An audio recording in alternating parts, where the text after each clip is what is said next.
happening in regards to tourism. And, I mean, there's a whole lot of debriefing and so on happening right now as the officials are sitting back and, trying to say, okay, how did we do for Carnival? And then what can we do in the future? There's a lot of decisions. There's a lot of things that probably need to change, or there are things that we need to take, keep on board. However, joining me on set this morning is none other than Miss Alicia Edwards, and of course, she is the chairman of TTAL. Good morning and welcome to you. Good morning, Candice. Good morning to your viewing audience. Now, Miss Alicia Edwards is getting ready to jet off to ITB in Germany later, where they are going to be marketing marketing Tobago, I should say, to the world, especially through the airlines and engaging some tour agencies and so on across there. So I just want to give the viewers just a synopsis of what is the plan and what's the goal for attending ITB. Thank you so much. So ITB is the largest trade show in Germany. We went to WTM in the UK last year, and ITB is important because the German and Scandinavian market is critical for Tobago businesses. And so this foray is important for Tobago because the last time we were at ITB was in 2019. I wasn't there. And because there's been a change of leadership at all levels, it's important for the reconnection to happen and for the conversations to happen, because tourism is all about relationship. And during COVID, a lot of people moved, left, died, closed, restructured. Yes. And so there is a need for that re-engagement on behalf of Tobago. In addition, Tobago has had a start-stop arrangement with the German market. And we want to make sure that we start properly this time and that we do all the things necessary to build a sustainable and lasting and consistent strategy in that part of the world. Great. Now, one of the things that people are wondering as well, as we go off to these trade shows and so on, what are we marketing? Like, what is the product of Tobago that we're marketing to potential visitors? Right. So it depends. There are different kinds of trade shows. ITB this year is different from in previous years in that it's only a business-to-business show. And so what that means is that we will be only talking to airlines. We will be only talking to trade partners. And one of the peculiar things about the German market, and more so since COVID, is that a lot of people have returned to booking holidays through travel agents and tour operators. COVID has taught people that online booking is good, but if there's a hiccup, if there's a problem, if there's a shutdown, you are more likely to get a refund or get your tickets and your stay revalidated if you go through an operator or a travel agent. And so this is a business-to-business arrangement, so it will not be so much marketing the destination from a consumer perspective, but more talking about the ways that Tobago can be listed.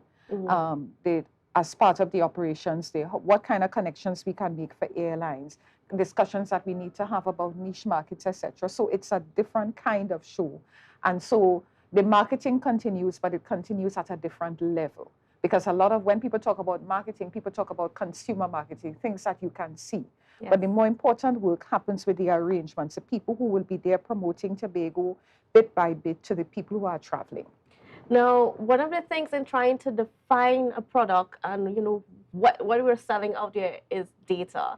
And I know TTAL has been trying to get data. That's been one of your new mandates and so on, and your new focuses with this new administration is making sure you have the correct data to inform the decisions and the policies made going forward. But what has it been like in terms of gathering that data? The data has been difficult to gather because the data comes from Tobago people on the ground. It comes from hotels and bed and breakfasts providing information on their occupancy levels on a regular basis and being willing to provide that. It comes from tour operators talking about the kinds and numbers and quantity of tours that they've booked. It requires people to give us feedback about some of the things that we do. For example, if we go on an activation on behalf of Tobagonians, we go on a dive activation or we go on a weddings activation, it's difficult sometimes to measure the impact it has immediately or in the long term on bookings and all of that. So the thing about it is that we can only collect data that people are willing to give. And we have found the Tobago public very economic with their willingness to provide the information that we want. And it's not because we want to know your business. We don't want to know how much money you make, but we really need to know exactly what is happening so that we can measure the impact of the plans that we have. Up the Caribbean and a lot of other places, it's quite easy for people to talk about the profit and the average room nights and all of those things. And it's difficult for us to do that in Tobago because we can't manufacture the data. And it's difficult getting the data from the people who actually are on the ground benefiting from the work that we do. All right. Now, I mean, based on the data, like I said, I know you guys have been having challenges in getting that data from the respective people, but based on what you've been able to get so far, what do you see is sort of the direction? How is that being used to form the way forward? Right. So TTAL has been collecting occupancy data. We've been collecting arrivals at the airports, the seaport, cruise data. We are talking about collecting other kinds of information about spend and that kind of thing. But the thing about it is that it's not just having the data, but making the data available. So late last year, the agency undertook a training program for a lot of the team with artificial intelligence software called Power BI. And one of the things that we hope to do by the middle of this year is to publish the data that we have on our website so that anybody who has a mobile phone can go onto our website and see what we have. It will not be real time. The goal would really be to get to the place that Curacao is, Yes. where you can go online and you can see real time data. But that requires some coordination with the immigration department because the kinds of data that we can collect from people coming in is limited by what the immigration form says. It's limited by the privacy laws. It's limited by a whole host of things. And so there is a whole lot of other conversations and linkages that have to happen in our space to ensure that we can get to the place where we have all the information we need to make the decisions that we have to make. Now, as you pointed out, immigration, I know one of the challenges that we've had over the years, you would say, okay, we had 20,000 international arrivals for the year, but we haven't been able to get the disaggregation of the figures to know, okay, how much of those 20,000 international arrivals were actual visitors and how much were, just people returning to Tobago or whatever the case may be.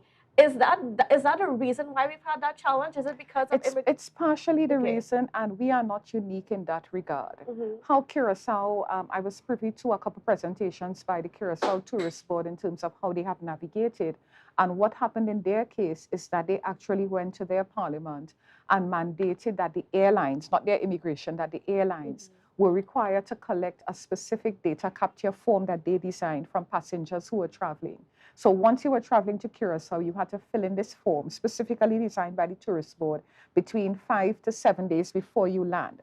And that data was specific because it told you where you were going to stay. And so using Google Maps, etc., they were able to extrapolate who would be with relatives, which probably would be returning nationals. Yes. It would tell you the kind of passport you had, whether you had a national passport or you had a foreign passport.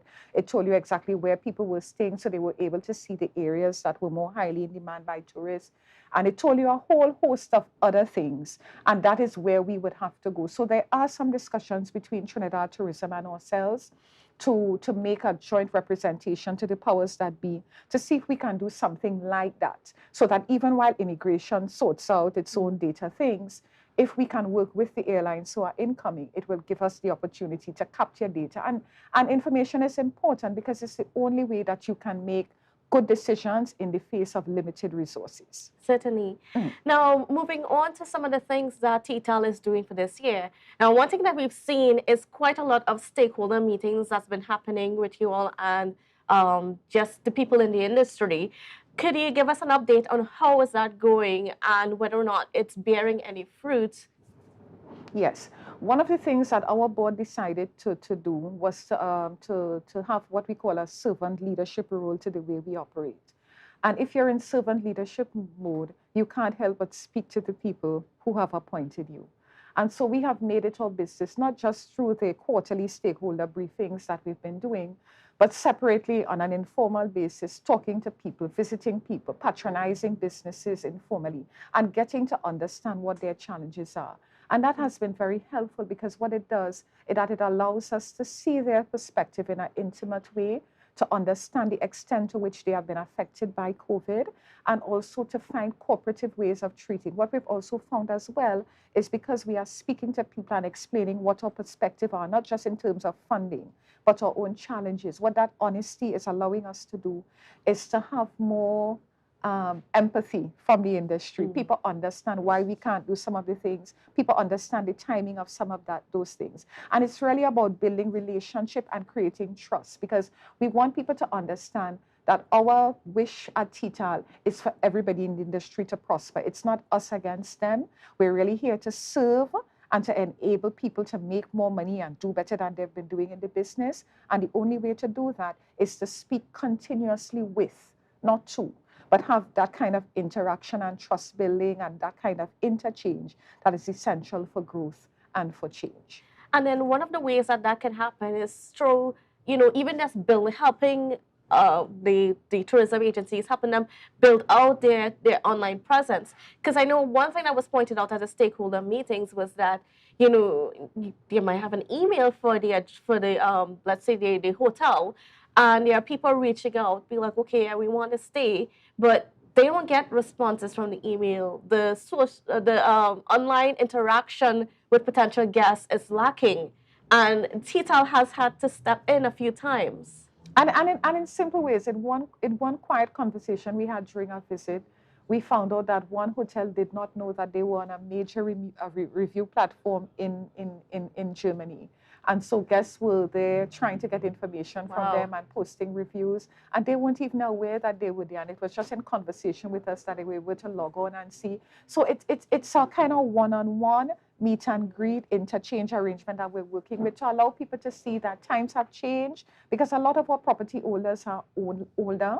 They have been very dependent on the old way of doing business. And before COVID, things were shifting, but COVID pushed us totally into a digital arrangement. So even while we're there, we still have a hybrid, old-time, new way of doing things. And it's a little difficult for people because a lot of people aren't computer literate. They're not so sure what to do. They don't know how to send an email. They don't have family members who could do it for them. They can't pay somebody else to do it. And so that is why the digitization program becomes important, because the first phase is really an assessment of where people are, in terms of the kind of support that they would need to become fully online, and then figuring out what we need to do to get them there so that they will be part of a portal. Because the aim of this thing is to ensure that we have a Tobago portal where anybody who wants to come to Tobago will be able to link with where to stay, what to do, what to eat, where to shop, so that all of that will redound to the benefit of Tobago stakeholders. All right, great. Well, unfortunately, we'll have to end the conversation right there because we are out of time. However, Ms. Edwards, we want to continue this conversation as we look towards, making our tourism industry better, especially when the marketing effort is concerned. And we're looking forward to hearing what comes out of ITB. When you guys come back and the linkages that you were able to form when you go out there. Yeah, well, we are hoping we have a couple interviews planned here that would be done there. And so if Tobago updates reach out and we can find the time, even within the time difference, we will be happy to come on along with our German rep and have a conversation with you from there, probably talk a little bit about how things are going, how the meetings are progressing. But for now, I want to thank Tobago people for the support that we've been receiving. We had a wonderful reception at our domestic activations in Trinidad for Carnival. We're very heartened by the response. We've taken your feedback to heart. We have a postmortem when I leave here now to flesh out where do we go from there. And so we just continue to work on your behalf. So thank you so much for having us. And Tobago, do have a wonderful and productive week. All right, viewers, thank you so much, Ms. Edwards. And we don't go anywhere because when we come back, we'll continue our conversation on tourism. So don't go anywhere. I say, thanks a favor to wake up and hear me neighbor. 60,000 people strong.